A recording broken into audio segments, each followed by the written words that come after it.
ನಮಸ್ಕಾರ ವೀಕ್ಷಕರೇ, welcome to Padma's food to place. ಬರ್ರಿ ನಾವು ಇವತ್ತು ಯುಗಾದಿಗೆ ಖವಾದ ಹೋಳ್ಗೆ ಮಾಡೋಣ. ಹೆಂಗೆ ಮಾಡೋದು ಅಂಥೇಳಿ ನೋಡ್ಕೊಂಡು ಬರೋಣ ಬರ್ರಿ. ಫಸ್ಟ್ ನೋಡಿರಿ, ನಾ ಇಲ್ಲೇ 1 ಕಪ್ ಚಿರೋಟಿ ರವೆ ತೊಗೊಂಡಿನಿ.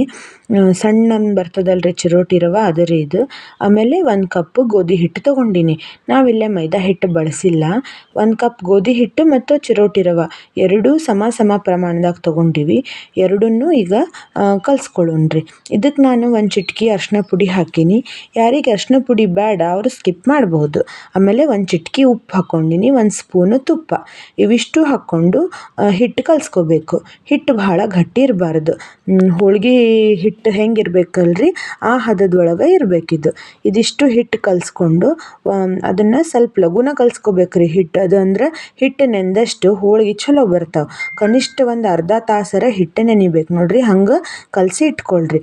ಈಗ ಇದು ಹಿಟ್ಟು ರೆಡಿ ಆಯ್ತು. ಇದನ್ನು ನಾವು ಸೈಡಿಗೆ ಎತ್ತಿಟ್ಕೊಳ್ಳೋಣ. ಸೈಡಿಗಿಟ್ಟು ಈಗ ಹೂರಣ ಮಾಡಲಿಕ್ಕೆ ಹೋಗೋಣ್ರಿ.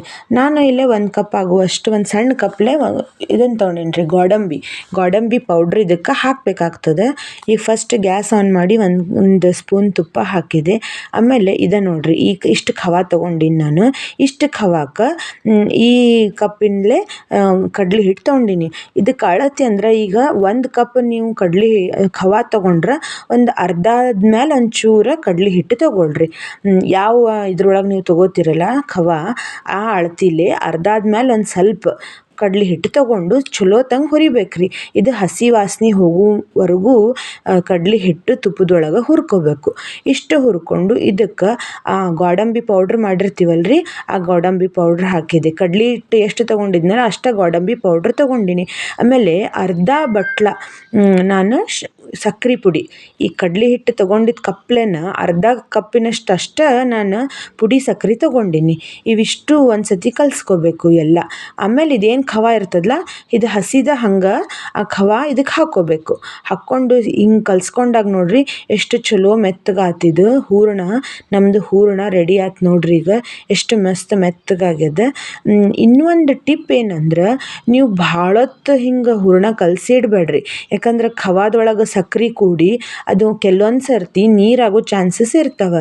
ಅದಕ್ಕೆ ನೀವು ಇನ್ನೇನು ಹೋಳ್ಗೆ ಮಾಡ್ತೀನಿ ಅನ್ನುವಾಗ ಅದನ್ನು ಹೂರಣ ಕಲಿಸ್ಕೊಳ್ರಿ. ಈಗ ನೋಡ್ರಿ ಹಿಟ್ಟು ನೆಂದದ ಮತ್ತು ಹೂರಣನೂ ರೆಡಿ ಆಗ್ಯದ. ಈಗ ಹೋಳ್ಗೆ ಮಾಡೋಣ ಅಂತ ಬರ್ರಿ. ಇದು ಅಷ್ಟೇ ರೀ, ಈ ಹಿಟ್ಟು ಭಾಳ ದೊಡ್ಡ ತೊಗೋಬಾರ್ದು. ನಾವು ಹೂರಣದ ಅಳತೆ ನೋಡ್ಕೊಂಡು ಹಿಟ್ಟು ತೊಗೋಬೇಕು. ಆಮೇಲೆ ಎಕ್ಸ್ಟ್ರಾ ಆಗಿದ್ದ ಹಿಟ್ಟನ್ನು ತೆಗೆದು ಬಿಡ್ಬೇಕ್ರಿ. ಹಿಂಗೆ ತೆಗೆದು ಆಮೇಲೆ ಹೋಳ್ಗೆ ಮಾಡೋಣ ಅಂತ ಬರ್ರಿ.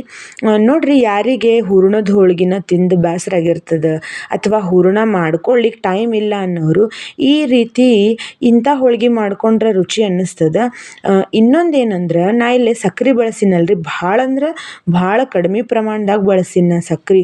ಅರ್ಧ ಬಟ್ಲನೂ ಅಷ್ಟದ ನೋಡ್ರಿ ಅದು ಸಕ್ರೆ ಪುಡಿ. ಇಲ್ಲ ಅಂದ್ರೆ ಇದಕ್ಕೆ ನೀವು ಅರ್ಧ ಬಟ್ಲ ಈ ಪುಡಿ ಬೆಲ್ಲ ಬರ್ತದಲ್ಲ, ಇದನ್ನು ಹಾಕಿ ಮಾಡ್ಕೋಬೋದು ನೋಡ್ರಿ. ಅದರಿಂದನೂ ಚಲೋ ಆಗ್ಬೋದು ಇವು ಹೋಳ್ಗೆ. ನೋಡ್ರಿ ಹೋಳ್ಗೆ ರೆಡಿ ಆಯ್ತು ನೋಡ್ರಿ. ಈಗ ಭಾಳ ದೊಡ್ಡೂ ಬರಂಗಲ್ರಿ ಇವು ಹೋಳ್ಗೆ, ಮೀಡಿಯಮ್ ಗಾತ್ರದೊಳಗೆ ಮಾಡ್ಕೊಳ್ರಿ. ಮತ್ತು ಚಿರೋಟಿ ರವೆ ಹಾಕಿದ್ದಕ್ಕೆ ಹೋಳ್ಗೆ ಒಟ್ಟು ಹರಿಯೋದೇ ಇಲ್ರಿ. ಇವು ಹೋಳ್ಗೆ ಭಾರಿ ಮಸ್ತ್ ಬರ್ತಾವೆ ಚಿರೋಟಿ ರವೆ ಹಾಕಿದ್ದಕ್ಕೆ. ನೋಡ್ರಿ ಹೆಂಗೆ ಉಬ್ಬಿ ಬರ್ಲಿಕ್ಕತ್ತದ ಹೋಳ್ಗೆ. ಭಾರಿ ಅಂದ್ರೆ ಭಾರಿ ಮಸ್ತ್ ಆಗ್ತಾವ್ರಿ ಇವು. ಆಮೇಲೆ ಇವು 2 ದಿನ ಇಟ್ಟು ತಿನ್ಬೋದು. ಖವಾದ ಹೋಳ್ಗೆ ಏನೂ ಆಗೋದಿಲ್ರಿ ಇವು. 1-2 ದಿವಸ ಇಟ್ಟು ತಿನ್ಬೋದು ನೋಡ್ರಿ. ಎಲ್ಲರೂ ಹಿಂಗೆ ಹಬ್ಬದಾಗ ಮಾಡ್ಕೊಂಡು ಉಳಿತಾವಲ್ರಿ ಹೋಳ್ಗೆ, 2 ದಿನ ಇಟ್ಟರು ಏನಾಗೋದಿಲ್ಲ. ಮತ್ತೊಂದು ಹೋಳ್ಗೆ ಮಾಡಿದೆ ನೋಡ್ರಿ, ಎಷ್ಟು ಮಸ್ತ್ ಉಬ್ಬಿ ಬಂದದ್ದು ನೋಡ್ರಿ. ಇದು ನಾವು ಎಕ್ಸ್ಟ್ರಾ ಹಿಟ್ಟು ತೆಗೆದಾಗ ಹಿಂಗೆ ಆಗ್ತಾವೆ. ಅಂದರೆ ಎಲ್ಲ ಹೂರಣ ಎಲ್ಲ ಕಡೆ ಹೋದಾಗ ಹಿಂಗೆ ಉಬ್ಬುತ್ತಾವೆ ನೋಡ್ರಿ ಹೋಳ್ಗೆ. ಯುಗಾದಿ ಸ್ಪೆಷಲ್ ನೀವು ಮಾಡ್ಕೊಳ್ರಿ ಖವಾದ ಹೋಳ್ಗೆ. ಆಮೇಲೆ ಇದೇ ಪ್ರಮಾಣದಾಗ ಹಾಕ್ರಿ ನೀವು. ಇದನ್ನ ಇದಾಗಲ್ರಿ, ಹಿಟ್ಟಾಗಲಿ ಅಥವಾ ಹೂರಣ ಆಗಲಿ ಇದು ಪ್ರಮಾಣ ಒಳಗೆ ಮಾಡಿ ನೋಡ್ರಿ ಹೆಂಗೆ ಅನ್ನಿಸ್ತದೆ ಅಂತ ಹೇಳಿ. ನೋಡ್ರಿ ಇಲ್ಲೇ ಹೋಳ್ಗೆ ರೆಡಿ ಅದು. ಎಷ್ಟು ಎಷ್ಟು ಮಸ್ತ್ ಬಂದದ ನೋಡ್ರಿ. ಇಲ್ಲೇ ಫುಲ್ ಪದರ್ ಬಿಟ್ಟು ನೋಡ್ರಿ, ಒಳಗೆಲ್ಲ ಹೂರ್ಣ ಎಲ್ಲ ಕಡೆ ಹೆಂಗಾಗ್ಯದ. ಭಾರಿ ಮಸ್ತ್ ಬಂದಾವ್ರಿ ಹೋಳ್ಗಿ ಇವು. ಮ್ಯಾಲ ಒಂದು ಸ್ವಲ್ಪ ತುಪ್ಪ ಹಾಕ್ಬಿಟ್ರೆ ಭಾರಿ ಮಸ್ತ್ ರುಚಿ ಅನ್ನಿಸ್ತವ. ನಾವು ಸಕ್ರೆ ಭಾಳ ಹಾಕ್ಲಾರ್ದಕ್ಕೆ ಹೋಳ್ಗಿ ಭಾಳ ಸಿಹಿ ಆಗಿಲ್ಲ. ಕೆಲವೊಬ್ರಿಗೆ ಏನಿರ್ತದ್ರಿ ಭಾಳ ಸಿಹಿ ಬೇಕಾಗ್ತದ, ಅವರು ಸ್ವಲ್ಪ ಸಕ್ರೆ ಪ್ರಮಾಣ ಹೆಚ್ಚು ಹಾಕ್ಕೋಬೋದು. ಮಸ್ತ್ ಹೋಳ್ಗಿ ಮತ್ತು ನಾ ಇಲ್ಲೇ ಕಟ್ಟಿನ ಸಾರು ಮಾಡಿದ್ದೆ ರೀ. ಕಟ್ಟಿನ ಸಾರು ಹೋಳ್ಗಿ ಎರಡೂ ರೆಡಿ ಆಗ್ಯದ ನೋಡ್ರಿ. ನಮಸ್ಕಾರ ವೀಕ್ಷಕರೇ, ಎಲ್ಲರಿಗೂ ಯುಗಾದಿ ಹಬ್ಬದ ಶುಭಾಶಯಗಳು.